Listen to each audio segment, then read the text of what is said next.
What is your name? Gisele. Gisele, how was your experience at the Maracana? Who was Gisele before the Maracana and today?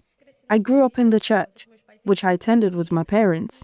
I was part of the PCA, was a tribe coordinator, although I advised others to take care of themselves.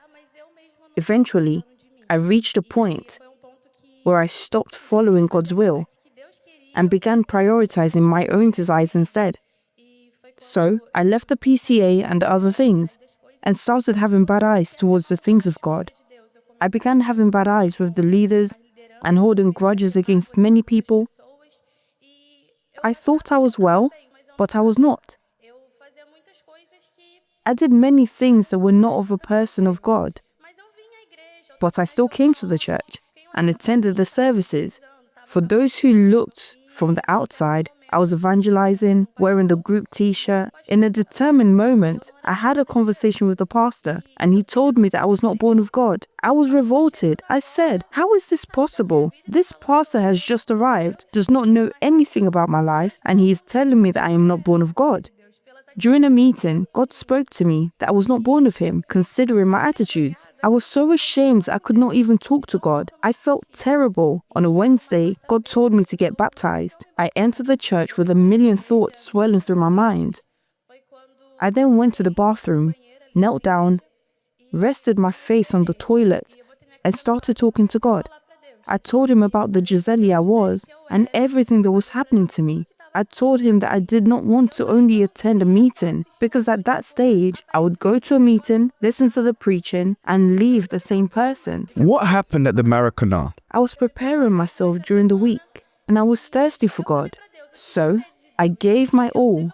I cut everything I had to cut. I was very attached to my appearance, so I gave my makeup away, I cut my hair, cut the friendships, I did everything I could, and I started feeling thirsty. I went to bed thinking of the Holy Spirit and woke up thinking of him. When Friday arrived, I said, "My God, it will be today. I will not allow anything to distract me." I told myself that it would be that day. I remember that when I went to the street, there was a standstill traffic. I said, "My God, it's tied up," but I took a motorbike and went all the same. I will arrive at Maracana, whatever happens. When I got there, many things happened to divert my attention. One child was crying, another one was screaming, and everything was happening at the same time.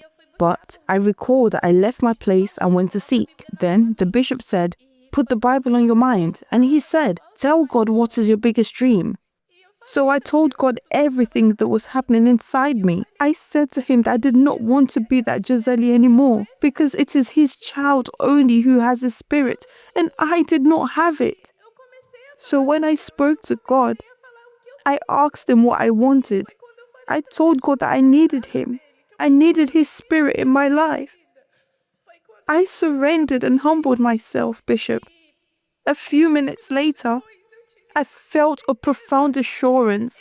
I was certain that God was within me, and I knew that the Holy Spirit was with me. I experienced a peace that was not fleeting, but a lasting one. I left that place filled with joy and peace. I was so sure of it. The entire world may say otherwise, but I know that God was inside me. Bishop, I know that if I were to die now, I would know where my soul would go. Are you saved? For sure. God bless you much more.